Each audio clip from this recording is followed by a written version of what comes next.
Hi, it's now the end of week 5 at our excavation in Somerset. We've exposed quite a lot of our Roman building here now. I'm just going to run you through what we think we're looking at. We've still got a lot of work to do on it though. Essentially we've got 2 rooms surviving and they appear to have been built in different phases. So this large square room with the white limestone rubble foundation you can see here is the easternmost room. I think the floor level of that was probably a fair bit higher because we've got no faced walls in here at all. Whereas this half of the building is constructed of this pink sandstone and it's mortared, and it's generally just sort of better built. So we think, you know, the building's been altered or extended at some point. We need to try and work out which part of the building is earlier and which part of the building is later, but that's something we're yet to do. Some of the interesting features we've got are this possible hypercore system.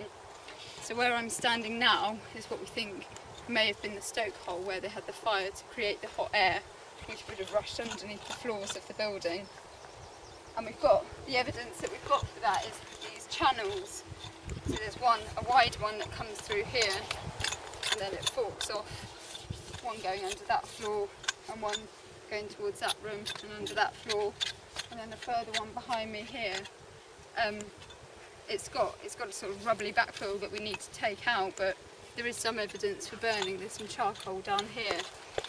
We don't, if this isn't a hypercourse, we don't really understand what the structure may be. These sort of narrow channels, they're too narrow for corridors or anything like that. So at the moment, that's what we're hoping.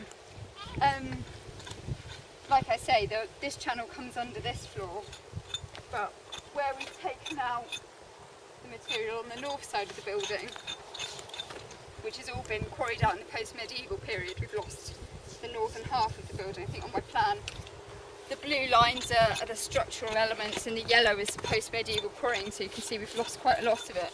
So we've taken some of that out to have a look into the side of the building, and what we found is that there's an earlier floor existing beneath me, so if you come around this side. So that's our western wall, which you can see survives about 4 courses. Then we've got this concrete slab, which has got a few remaining box flue tiles on it. We're not sure if that's in situ hypercourse. There's sort of hollow bricks through which the hot air was channeled to heat the room and heat underneath the floor. And then sat on top of them is this big layer of sort of mixed crushed mortar. So we think at the moment this is a later floor which has possibly been put in after the hypercourse has been out of use. There's lots of fragments of possible hypercourse elements within that. So yeah, we think maybe there was a hypercourse system that has then been smashed up and that this floor has been put in afterwards. Like I say, a lot of the building has been lost to this later quarrying. We've got it all along this side. We've also got it coming right up to the building behind me. This dirty great hole you can see in the middle again is further quarrying. We think that's a sort of prospecting pit. They've had a bit of a poke around, found that there isn't any stone there and then moved elsewhere.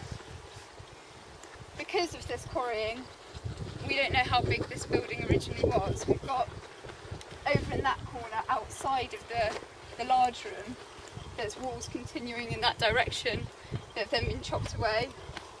Again, here there's a wall which appears to be going off in that direction again.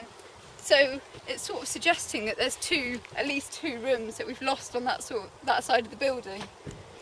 In addition to that, over on the eastern side, we've got this other building which we think is a barn or, you know, some sort of agricultural building. And between the 2 buildings there's been more quarrying, so again there might be other buildings that we've lost. So when we call it a villa, it's more likely to be a sort of high status farm set in an agricultural landscape. It's a building with several rooms with this sort of elaborate underfloor heating system. It's got associated other buildings. We don't know how much bigger it was. It could have been quite more substantial. But it's unlikely to have been palatial on the sort of Chedworth scale. We're unlikely to see sort of mosaic floors, but it's still, you know, pretty dominant in the landscape.